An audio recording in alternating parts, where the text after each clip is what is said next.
I'm Matt White with Coffee or Die. We're out here in North Carolina, just outside of Fort Bragg, for the last exercise of Special Forces training, Robin Sage.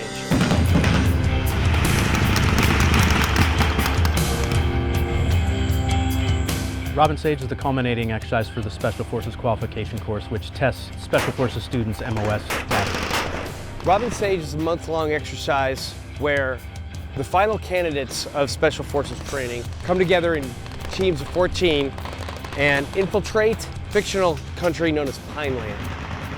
The UPA, which is the United Province of Atlantica, have invaded the northern Pineland province, so our students are developing a plan to infiltrate the link up with resistance forces to help fight the UPA and drive them out. Does that sound familiar? That's what Green Berets did in Afghanistan, Iraq, Horn of Africa, the Philippines, Eastern Europe, working with indigenous forces, building them up, and so they're ready to face off against occupying nations when the time comes. Week 1, they do their academics week, which they're getting all their classes about unconventional warfare. Week 2, we take them out in the woods and they get to develop SOPs. And week 3 is mission planning week, which students plan for their mission to infiltrate into northern Pineland.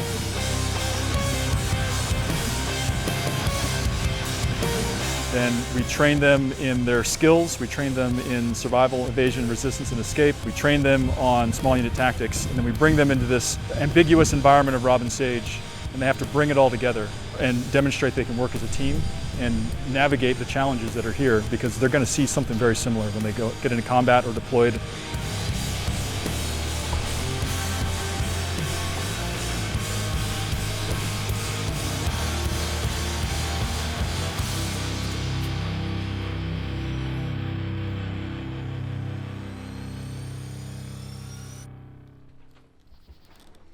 First 2 days is infill. They've got at least a 10-mile infill, often longer.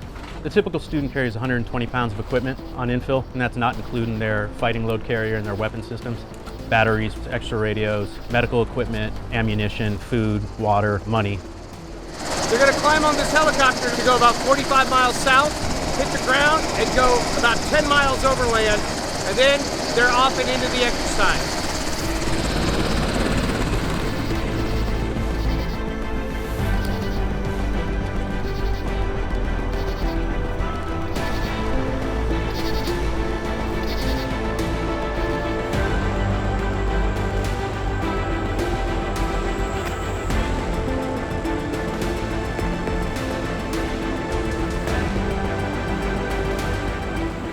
They make initial contact with the guerrilla force. They have to gain trust or rapport. They're brought into the G-base and then they start to train the guerrillas. Weapons handling, they'll train them in communications procedures, they'll train them in medical, so just the basics. So they start conducting combat operations, developing in certain support networks. In Robin Sage, things don't happen immediately. It's an immersive environment and nothing's easy. So they pick up intelligence that we've given to them on the battlefield, and then they'll start to plan this typically 72 hours prior. You guys sit down here, if you got any questions, he'll tell you what you need to know. Yep. And that's a crucial target for us out there too. So the first one is, what's the most common supplies that you see running through there? And it's another gate right here. Yeah, and those road engines are usually right in here. Right in here. Thank you, brother. Yeah, appreciate it. Good luck. Nice meeting you. Yep. Good meeting you. Yep. Y'all stay safe. Be careful. We're in Montgomery County, North Carolina, one of 21 counties across North Carolina that Robin Sage sprawls. This is tobacco country. We're headed towards a location which the rest of the year is a chicken hatchery, but during Robin Sage it turns into a supply point for UPA forces. One of the key things that Robin Sage teaches soldiers is how to resupply your team and supply the guerrilla forces. Really, there's only 3 ways to do that. 1 is to pack it in. 2, buy it. And if you can't buy it, you gotta steal it. Team 9114, they've got some intel that about an hour from now is going to be a supply drop-off. Right now, a recon element out in the wood line is observing this location.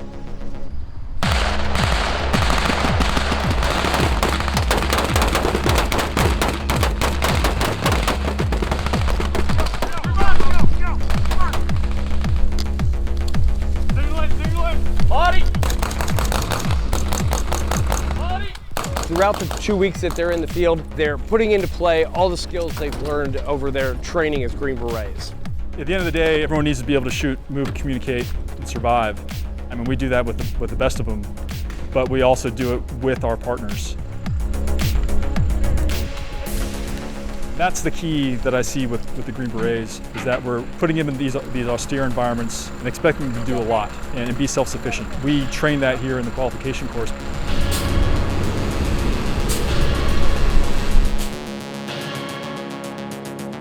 One more thing about Robin Sage, it runs 4 times a year: the fall, the winter, the spring, and the summer.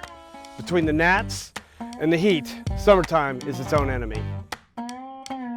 Pineland is a fictional country, 15,000 square miles, stretching from Charlotte, North Carolina, all the way to the coast. But who are the Pinelanders?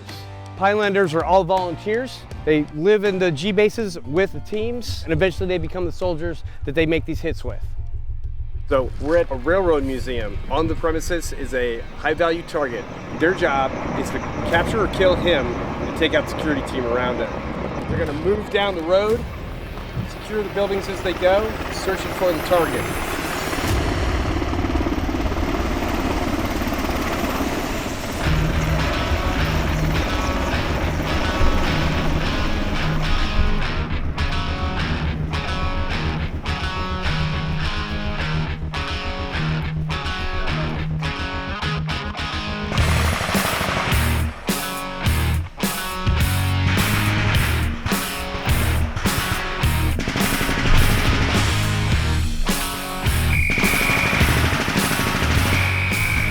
Students who've come through the course later on, they're on their first deployment with the team, and they come back and they say, wow, like what we learned in Robin Sage, that's a real thing. Hey, we're Green Berets, we can come here and tell you what to do. You walk in the door with that attitude and they're gonna go tell you to pound sand. So you have to build relationships every day. That's where those Robin Sage moments come in, where it's not easy and you don't dictate the terms. We're working within their world, we're helping them make it happen.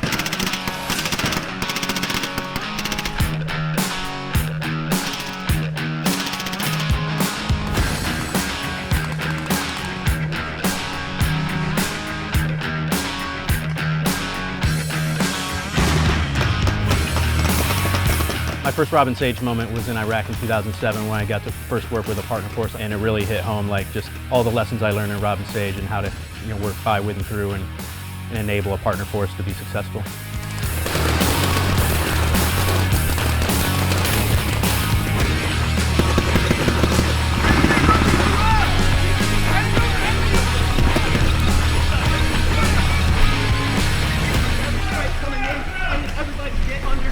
I think the difference in Special Forces is that you may be 12 individuals on an ODA, but we could take 2 of you and split you off and send you to go work with a partner force, with a company level asset.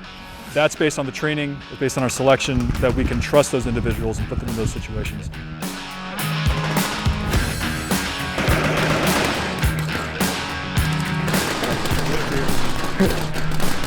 Here's some folks who live here.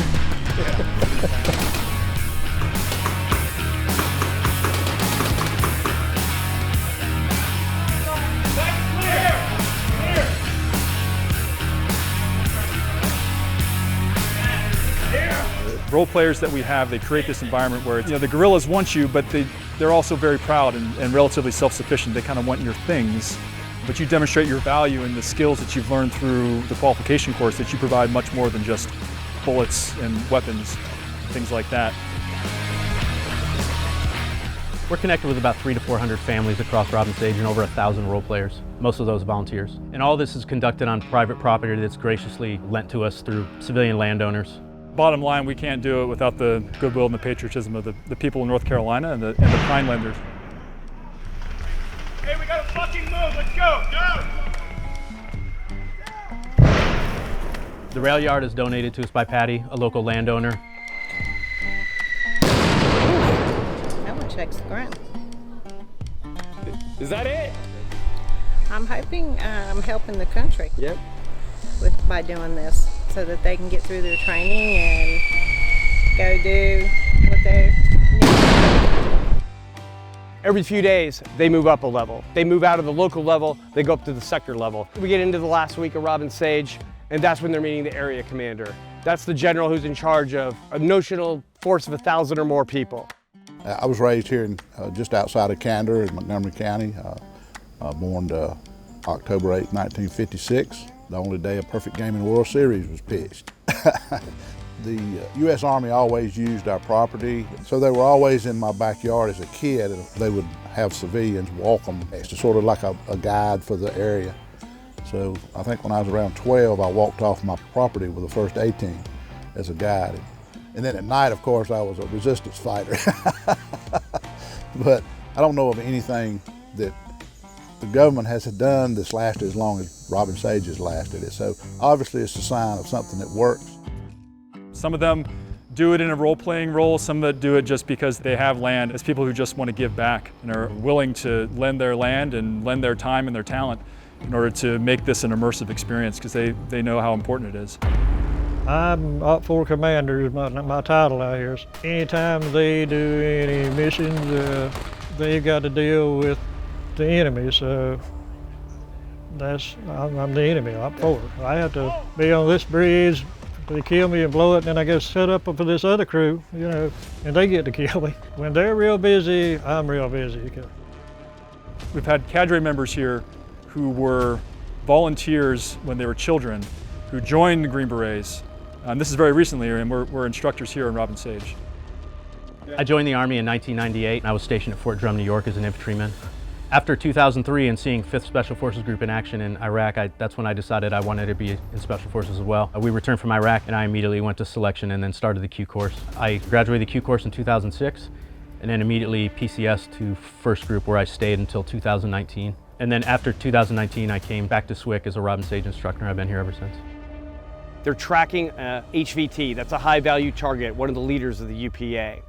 The intelligence they've gathered piece by piece in real time is that he has a camp just back in these woods. That's where he's waiting for a flight out of the country. On the other side of this tree line is an airfield. There's going to be a red aircraft that lands at the airfield. Then the HVT is going to come out of here in a white van. That's the intel they have. Go to the airfield and attempt to get in the aircraft and take off and fly out of the country. That's when the team is going to make its hit.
Out of the 240 students that start Robin Sage, typically about 200 will graduate. Hurry up, guys, hurry up. Let's go, where's that litter?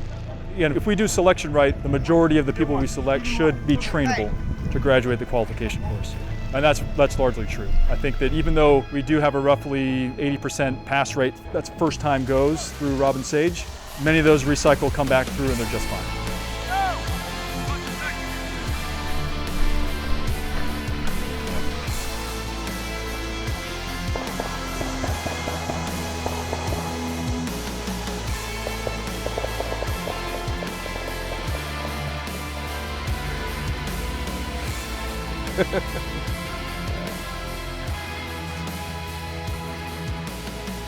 That's Team 9114. They just got back from the last meeting of Robin Sage. So, after a month of planning and 2 weeks out in the field, Team 9114 is done with Robin Sage. The war will end and hostilities will cease, and they'll start what we call transition phase. They'll go to a transition meeting with a lot of local governments that's been hiding out or been in exile, and they'll start to rebuild the country. They'll go back to Camp McCall, they'll out-process, and then they go back to Fort Bragg, and in 2 weeks they'll go through their regimental first formation and the donning of the Green Beret. It is a critical component. No one's been able to replicate it, certainly not in the scale that we do out here in North Carolina and really around the Fort Bragg community. But it extends beyond the military. I mean, it is all intertwined. The relationships that are built both from our Green Berets and also from our civilians that work out here to maintain that and expand Pineland essentially in the training areas here it's a full-time job. But they're working with the great people of North Carolina. They love doing it.